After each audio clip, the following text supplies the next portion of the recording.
In the world of gaming, Armored Core is one such beloved franchise that has delivered some truly memorable experiences to fans as well as some offerings that were, shall we say, less than decent. Now after the release of 15 titles over the past 25 or so years, Armored Core 6 Fires of Rubicon is here. Today we'll take a closer look at Armored Core 6 Fires of Rubicon and find out if it's all it's cracked up to be.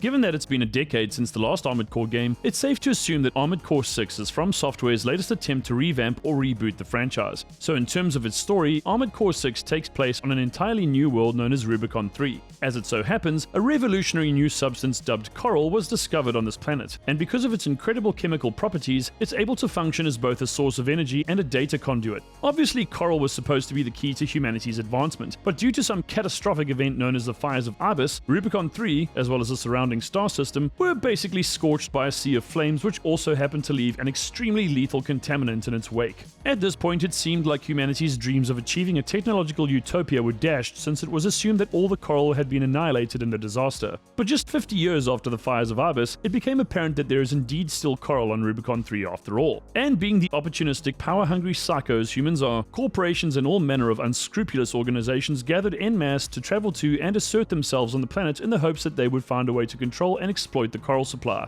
And of course, where there's corporations, there's money. And where there's money, there's mechanized mercenaries looking for the ultimate payday. And naturally, this is where you come in. You assume the role of an augmented human known as C4621 who illegally lands on Rubicon 3 and proceeds to reappropriate the license and call sign of a dead mercenary by the name of Raven. Now in case you don't know, Armored Core 6 isn't open world, which is fine since all the previous games in the franchise aren't open world either. This may upset some modern gamers, but for long-time Armored Core fans, this is exactly the way they like and expect it to be. Much like previous entries, Armored Core 6 makes use of a classic mission-based system, which will allow gamers to customize their mechs to their heart's content before getting into the thick of things. The mission-based system is important to keep in mind because, for some reason, it would appear that a lot of people are expecting a Souls-like game, but with high-tech mechs. Obviously, From Software are the same developers behind the enormously popular Elden Ring that came out in 2022, so it doesn't really surprise me that so many people are expecting Armored Core 6 to be a sci-fi version of this. While it's possible that some elements from Elden Ring may be present in Armored Core 6, I really don't see how it's going to be anything like Elden Ring if I'm honest. Armored Core is a well-established series with definitive gameplay all its own, so it hardly needs to borrow from other games in order for it to be more appealing or successful. If Armored Core 6 actually diverged significantly from its predecessors by making use of an open-world design, I would be far more inclined to believe the Souls-like theory, but as it stands, this latest offering should be the classic Armored Core experience with some nice new features to make the whole affair that much smoother for fans.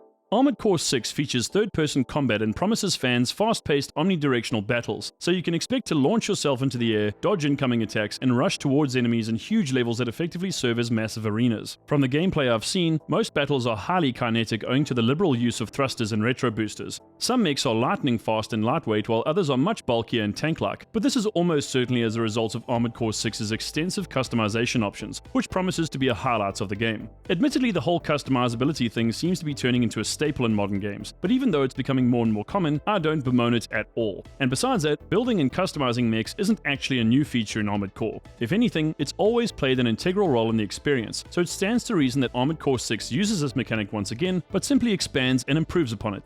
In truth, Armored Core games have a significant tactical element to them, so you won't really be able to fashion and use a single mech that can take care of every challenge without skipping a beat. Even if you do prefer a certain playstyle or build, just having the option to change up your approach for different situations is very much welcome and makes the game that much more dynamic and interesting. Like previous entries in the franchise, Armored Core 6 allows you to engage in both melee and ranged combat, and from what it appears, there are more options for melee players in Armored Core 6 than any previous release. As such, you'll be able to use close-quarter armaments such as the laser blade, pulse blade, laser daggers, and pile bunker. You can well imagine that these different melee options allow you to tweak your melee style. For example, the pile bunker is slow and heavy but deals a lot of damage, whereas the laser daggers require you to be very close and rely on a flurry of well-timed strikes to be truly effective.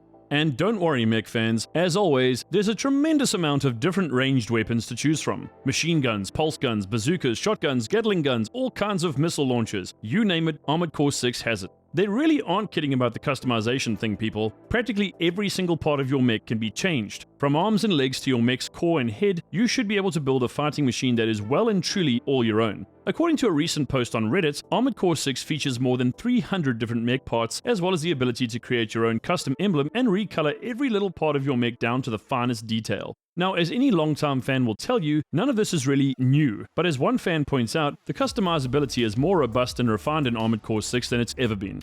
Something else that's been touted as a major drawcard in Armored Core 6 is the epic boss battles it's set to feature. If you think your mech is impressive, wait till you see the loadout and size of some of the bosses you're set to face in Armored Core 6. And if you think you'll be able to simply change your difficulty level if a boss is too hard to beat, I've got some bad news for you. This is a From Software game, so there are no difficulty settings included. That means you'll have to stay the course and persist if you want to prevail, and it'll also be very helpful if you build a mech that is ideally suited to the boss in question. Armored Core 6 really requires you to use your creative problem-solving abilities to their fullest, so a replete knowledge of the different manufacturers and parts you have at your disposal will be crucial if you hope to defeat a boss in a respectable manner. As with previous Armored Core games, Armored Core 6 will feature multiplayer PvP, allowing up to 6 players to participate as well as 3 spectators to observe all the action. Take note that multiplayer doesn't come with any kind of co-op option, so if you decide to pit your mech build and skills against other humans, it's purely competitive. To this end, there's also no co-op in the game's main story mode, which I'll admit feels a little like a missed opportunity, but given Armored Core 6's mechanics, it may simply have been unfeasible to incorporate this into the single-player campaign.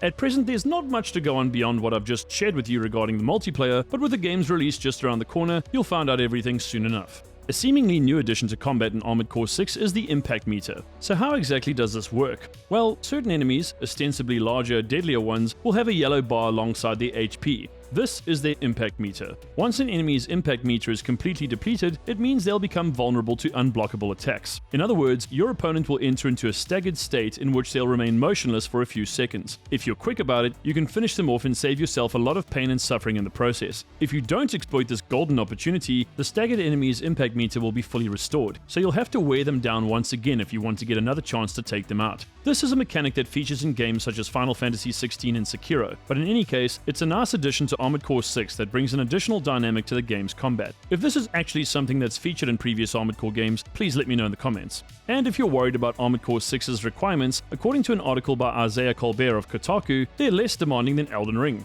This is actually something of a surprise given just how graphically impressive the game looks as well as the sheer velocity at which combat encounters take place. That's not to say that Elden Ring doesn't feature its fair share of resource-intensive moments, but one would assume given the nature of and dynamics associated with Armored Core 6, it would require more from your hardware, but apparently this isn't the case. Of course, this still needs to be proven once the game comes out, but I guess once the user reviews start coming in, we'll know if what was published is in fact accurate.